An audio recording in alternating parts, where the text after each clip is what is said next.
We are live with the man, the myth, the legend, Skip, man, the savviest tech guy that I personally know. And he's like, bro, I don't even know half the stuff, but like he is so good with all this streaming stuff, and he's definitely helping us out. We look better. It's all that matters. So shout out to you, man. I appreciate you coming on. Thank you so much for having me. Appreciate that.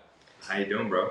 Bro, I'm so blessed. God is so good, bro. I'm on Cowbell Kingdom, man. You would have told me a year ago, you're going to be on Cowbell Kingdom. I'd have been like, shut up. And now look, God is so good, man. So I'm blessed. I appreciate the opportunity, you and Manny, being open to the Kings community and inviting us. And again, a formal thank you. That's good. Oh, it looks incredible. And a formal thank you for coming on our podcast, because that episode was so much fun. So thanks, Absolutely. Man. So we'll be discussing lineups. That's always a fun podcast. Oh yeah. People always want to debate who should start, who shouldn't. We'll get into that. Also, a little bit about the Kings in India. Vivek Ranadive goes back home. Yes. I'm sure everyone's following them on Instagram right now on the stories. And yesterday they were at one of the 7 wonders of the world. I've been to one of them, which was Chichen Itza. Oh, awesome. That was incredible. So I can't imagine what this one's like as well. Right. You always see pictures, but being there and having that experience, and this round thing taking you to those places is insane. This round thing, us being here right now, is because of this thing. And obviously God's grace, but this game is a beautiful thing. Yep. And I appreciate it. I don't take it for granted. I just told someone that I was like, bro, at any point they can take this game away from me. Straight up. Like injuries, father time, whatever it is. It's true.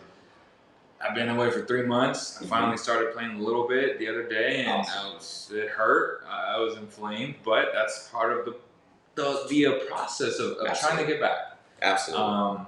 Talk about the whole India thing right now. What do you expect to see, at least from your check mark list? Like, what do you want to see personally from this team? The biggest thing I want to see personally, and like we talk about, we always think it comes back to the leather ball. But that's just the conduit, right? Ultimately, what I would like to see going out there is the camaraderie and the relationships and the rapport built between each player, each member of the staff, from the players' development staff to the coaching staff. I want to see that gel, because we know how tough we got better, but the West got tougher. Yes. And we know that the only way we're going to make it to our goal, which is breaking this despicable spell and getting into the postseason, is going to be together, unified in a way that we've never seen before. Well, we haven't seen since the golden days of the Kings. 13 years? This will be the 14th if we don't make it this year. We can't let that happen. And at Media Day, they kept asking me, do you think they'll make the playoffs? I said, well, I think they'll win 43 games at the very minimum, but I don't know if 43 gets you in. This year, it might not, man. It's crazy to think. Like, it may not get you in. Straight up. I'm confident in them winning those games. Yeah. But the question is not that. The question is, will it get you in? That's the big question. We don't know, right? At this time, we don't. And that's the beautiful thing about this season, the most anticipatory season we've had in the past 7 years, I would say. Because the past 6 years, the Warriors have been dominant. We knew who would have won barring injury. And last year, the injuries happened. And it gave the Raptors a shot. And they took advantage of it. They did.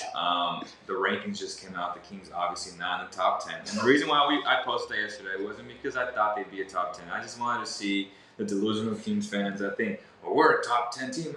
No, we're not. And later that day, I went back. I said, look, guys, I just wanted to see your reaction. A lot of them were like, you know what? You're crazy if you think that. I'm like, no, I don't think that. I just wanted to see your reactions. Right. Which means they're listening to us. Absolutely. That means they're learning, because I want them to be fans, but I don't want them to be delusional and homers. Right. Because at some point that gets annoying to me. It's like, no, this team has flaws. Right. This team needs more star power until the young guys prove to be the star-studded team that this team could potentially be. Straight up. But they have depth. And that's what I do like. And that's where I think those extra 3-4 games can come into play. Definitely. Which should be key, because these star-studded teams with no depth, injuries happen all the time. Oh, yeah. And this Kings team, to me, is equipped for a long, ugly 82-game season.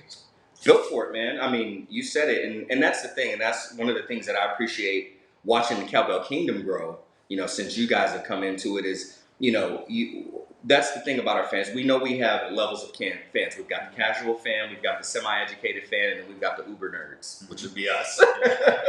But we don't want our fans to stay in that place, because when you lack the education of what we're actually improving on as a team, what we're actually up against as a team, what are our true benefits, then you start to have inaccurate expectations. And inaccurate expectations leads to frustrations, especially as a fan.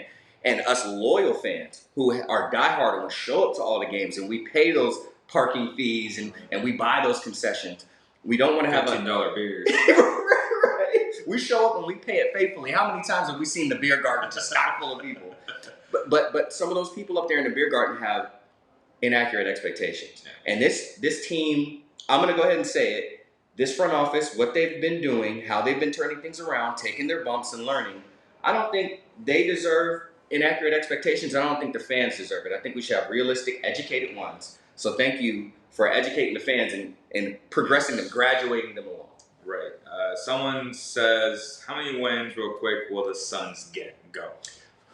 Oh, gosh, here I go. Now I'm going to make an uneducated, disrespectful guess. I'm going to say 22 tops. I'm going to say 24. Okay. I'll take that. But I do think they'll be better. They'll be more competitive. I believe it. Straight off the bat. Look at Rubio alone. There won't be easy wins in the West. No. The Kings last year would win that game by 15 to 20. This year they'll win it by 7. Just because depth alone will do it. The depth alone, and then their head coach, which I love Monty Williams. I love Monty Williams. And I also love our assistant coach who got fired. Igor Kokoschkov. Absolutely. I think he'll add a different element to the team. I believe it. So that's where I think Armana, that's how many wins we think. Yeah. And then someone real quick said, hot take, Bagley is a black hole on offense. Ball goes in but doesn't come out. He's a number 3 option behind Fox and Buddy. It's okay. If he needs to get his and takes the ball from either of them, he should do it on the second unit. I'm going to go ahead and say, what more do you expect in a guy in his first year? Like, again, back to inaccurate expectations. He's literally walking into his second year. And if he would have gotten the minutes that he deserved, we would have been talking about potential Rookie of the Year last year. Up again, and I love Luka, but I'm just saying, at the expense of him getting zone and sacrificing everyone else's touches, are you okay with that? With the team that we had last year? Yeah, I would have been fine with that. The team we have this year, it needs to be more structured. But naturally, our lineups have shifted. So do you want to just give him the ball and just let him play a Zio type role, or do you want him getting his buckets in the pick and roll? Yeah. Second time, garbage time buckets, using his athleticism. That's how the role I want to see him. Obviously, his father doesn't see him like that. He sees him as the guy. Marvin thinks he is the guy. And sure. So my thing is, how would you want him in his role this season?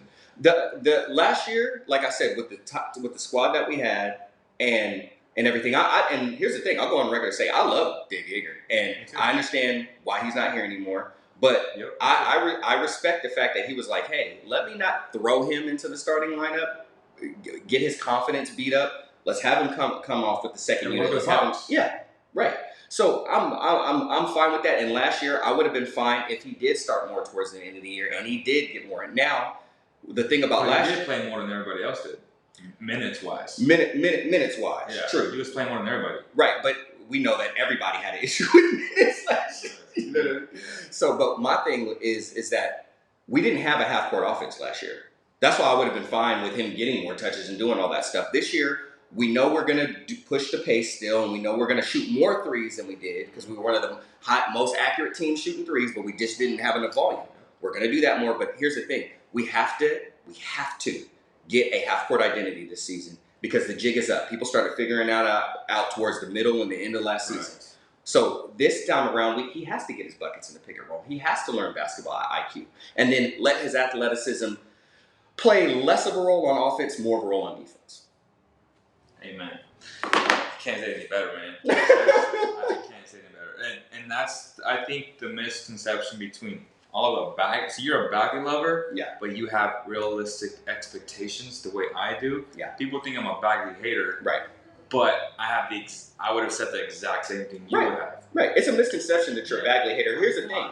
Me and you feel exactly the same. I'm a Luka lover. After that, let me tell y'all, I was at the Golden One Center when we did the lottery pick, Right. and I was there to see us get Luka. And when we said Marvin Bagley, I put my head down. Me and my my 2 daughters and my goddaughter, we walked out. But guess what? He showed improved, and I saw the vision. Me too. I still love Luka. Yeah. So we're not Bagley haters. We're not. I don't know why people keep thinking that about you. It's not true.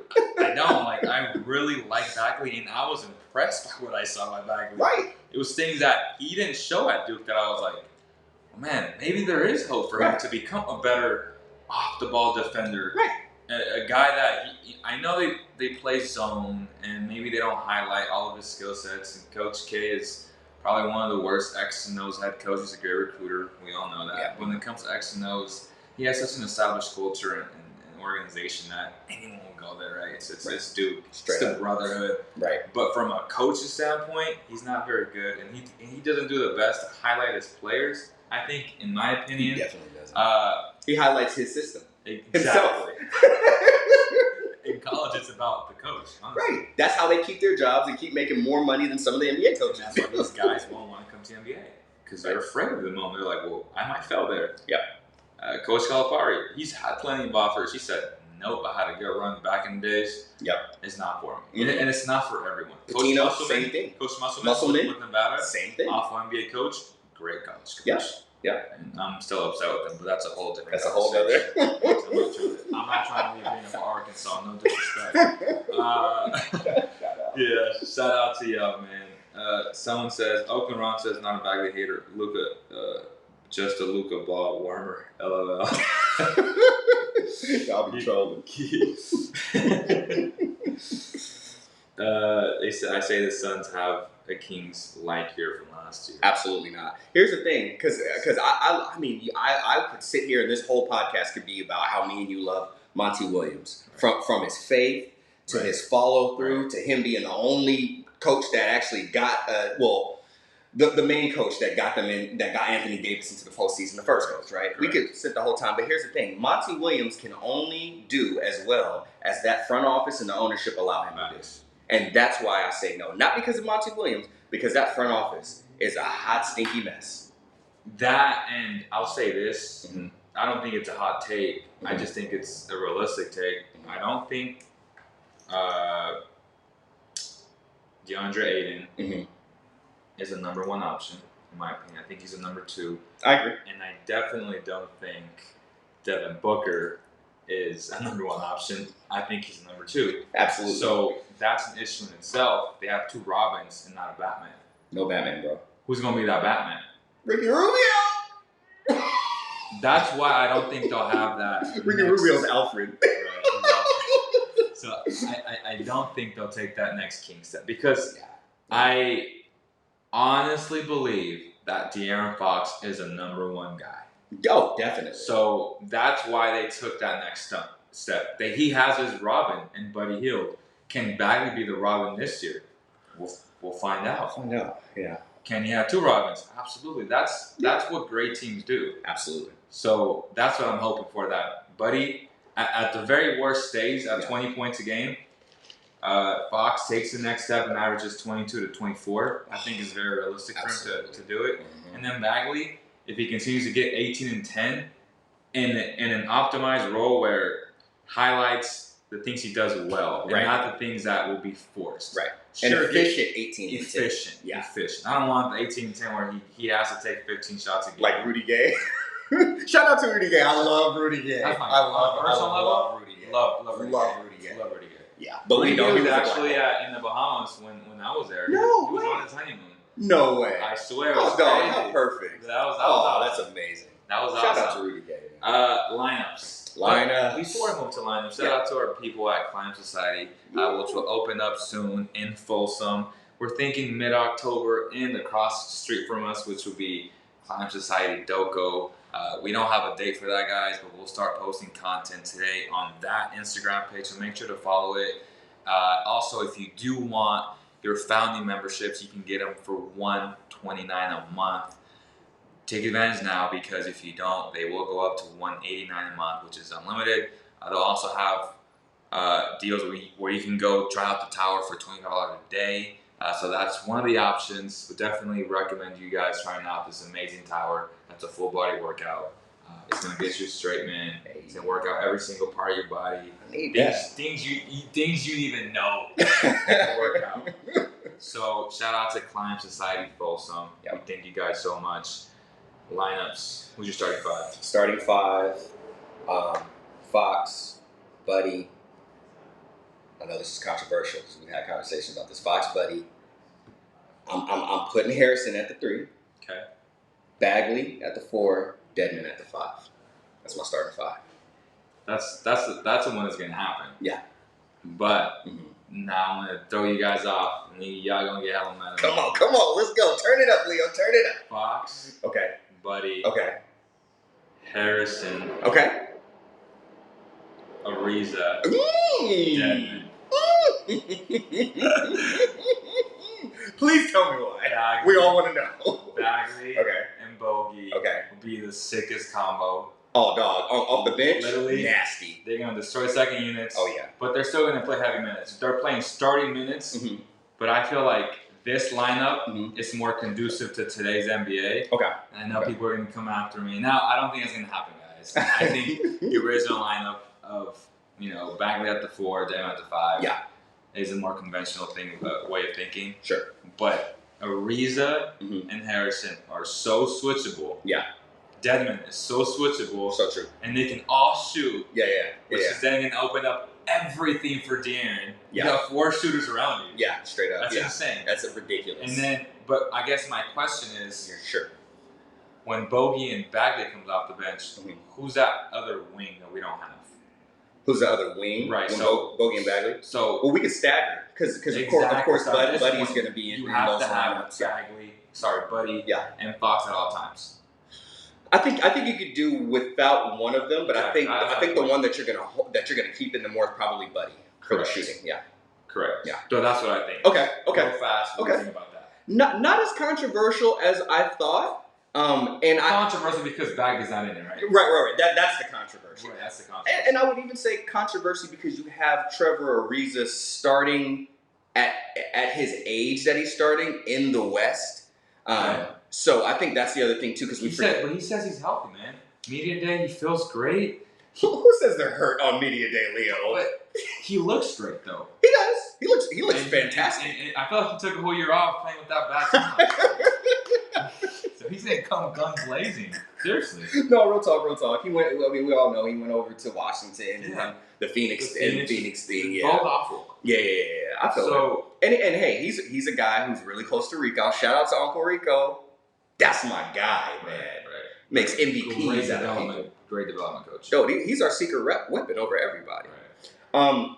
The only thing, if we're gonna go that route, the only thing that I would change is I would actually put Ariza at the 3 and then Harrison at the 4 if we're gonna go with that lineup. Say it again. I would put Ariza at the 3 because with his lighter frame, sure. That's to me, it's just because like you said, they're switchable. Yeah. Right. So that's the only thing that I would do. I would put Ariza at the 3 if you're gonna go with that line, and then Harrison at the 4. Especially because of the strength, because Harrison's stronger. So I believe the 4 is right? Oh, absolutely. I'm not against it. And guess what? We're gonna see that lineup. You know when we're gonna see it? When we're down and we need defense. That's actually a good defensive lineup. It's our best defensive. We don't have a better defensive lineup. We don't. De'Aaron Fox and his peskiness, Buddy Hield and his squirreliness and his good frame. He's got people forget how strong Buddy is. He can take the bumps. And then Ariza, Barnes, and Dedmon. That's a great defensive lineup. We could go. It's not the death lineup, but it's the you ain't scoring no more lineup. For sure. I'm with it. I'm not against it. No, and I think that the lineup that will finish games is Bagley at the 5, Harrison at the 4, Bogey, Buddy, whatever. Yeah, that's what it's gonna be. Yeah, and then Fox. Yeah. My thing is if Dedmon shows out and he continues to be an efficient 3-point shooter, and Bagley just doesn't turn on the switch where he's not the 3-point shooter that we hope he is, then he's not going to finish games, right? Not this year, and you know what? Again, this is his second year. I'll be honest, Leo. I don't care if he finishes games until the last third of the year. The last third of the year, because my whole thing is are they winning games? Well, yeah. So even if we get to let's assume that we are. I want to think positively. Let's assume that we're winning games at that point. We still have to be. We don't want to throw everything on these guys, but we don't want to not put anything on him at the same time. We have to graduate him. So he should be getting prepared for next season in closing games.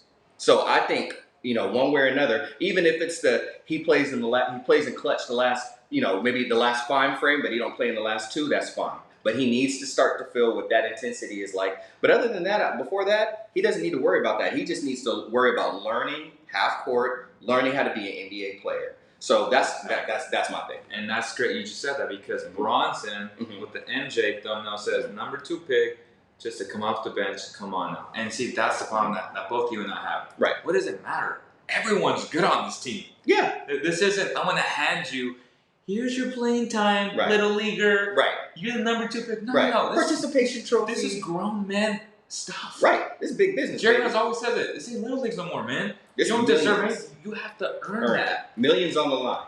Everyone is making millions, bro. It's not just you. Right. So to that comment, it rubbed me off the wrong way, because if we think this X lineup is better than lineup with him in it, it's not disrespect to him. No. It's just you're going to be that guy. Right. We're both in belief that will happen with time. But right now, let's not force the issue. Right. There are better players in front of you. Right. And it's going to help us win games. Right.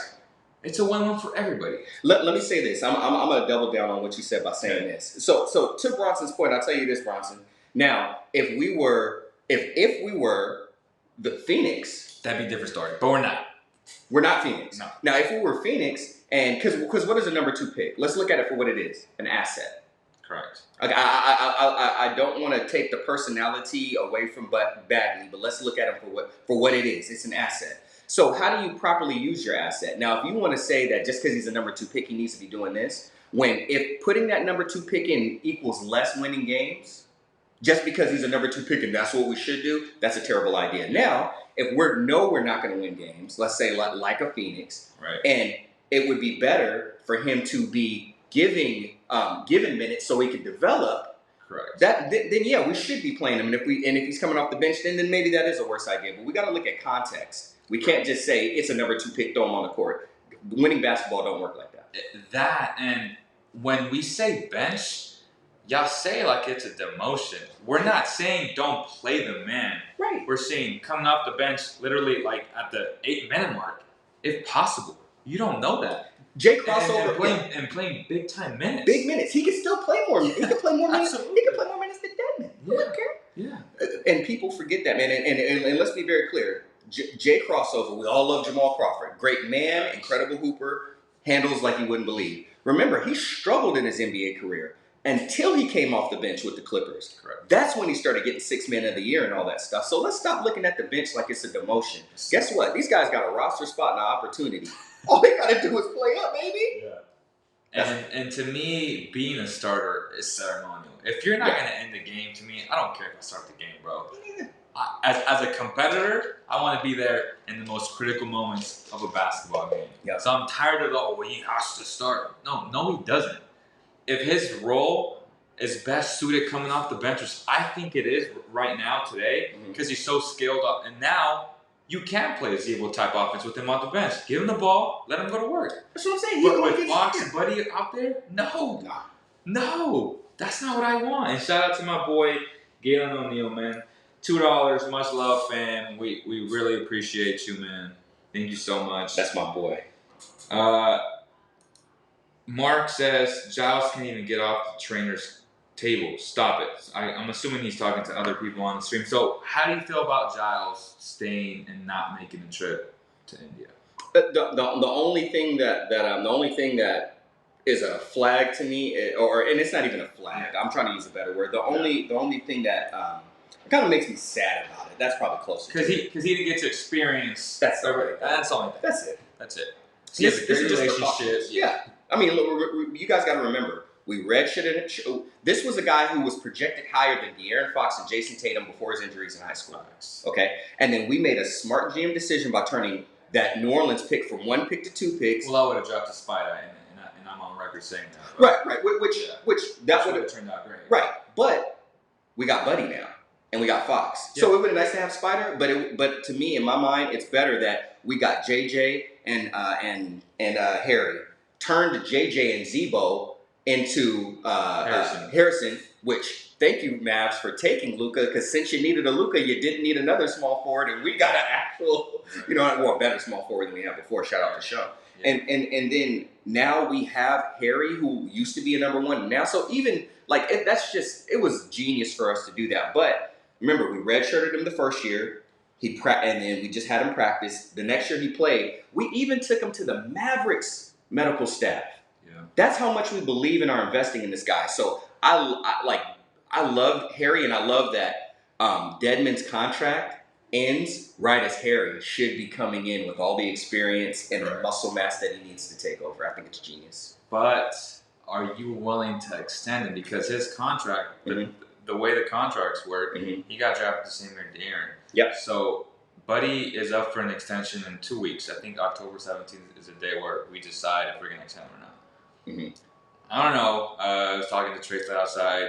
We all don't know right now. It's in flux. We want to, but I don't know if they came to an agreement in terms of a price. Sure. My thing is, if Buddy performs the same way he did last year or outperforms it, he's going to be more expensive next year. If I'm the Kings, I do it now. Of course. From a team standpoint, and it's showing confidence, saying, "Hey, buddy, we believe in you." Yeah. So, but if you don't do that, now Fox, Harry, they're eligible next year. Yeah. For their extension. Right. Do you do it not having a huge unknown about Harry Giles, maybe not being able to perform, not from a skill standpoint, but from an injury standpoint? Absolutely, because everything that we've done doesn't lead to us letting Harry Giles walk. Right. Just look at what we've done. Right. The math doesn't add to Harry Giles walking. Not only that, but at what price, right? Oh, well, even the price I'm not concerned about. Here's why. We know his character. We know that he's a passionate, loving, and loyal man. Yep. He's the type of guy that knows, due to my circumstances, I have not been able to even show how well I can play. I love this team, and I love what you guys are doing for me, believing in me, the medical attention you've put into me, all of that. All that equals to is Harry Giles working very closely with the Kings that make a contract that works out for him and works out for us. I'm not concerned about it at all. Okay. And at the end of the day, I hate to say this, but I'm the type of guy to be like, hell, put him in the luxury tax. I don't care. It's not my money. It affects the team ultimately, and down the line it can, but you know what else affects the team? Winning. And if we can win, people come from other places and start taking That's interesting. Is Vivek the type of guy to go into luxury tax? Is Vivek the type of guy to go into the luxury tax? Yeah, I can't. Here's why. We're in that position. Right. But I think he would. I think he would too. Yeah. Because the other thing, if we're gonna talk about money, he can't allow paying more money to dip and tank his investment that he's already put in. Exactly. Scared money don't make none. Exactly. Scared money don't make none. None. Okay, perfectly. I think that accentuates the type of owner this team has. Absolutely. He's in India, showcasing his team, and as I kind of briefly mentioned yesterday, becoming a global team.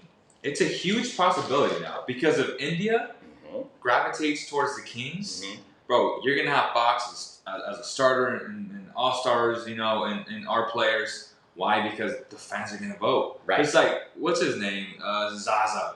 He almost made that team because that country voted for him. Was it the Jordanians? Jordan? I was like, wait, what? So just imagine that times God knows how much more people in India.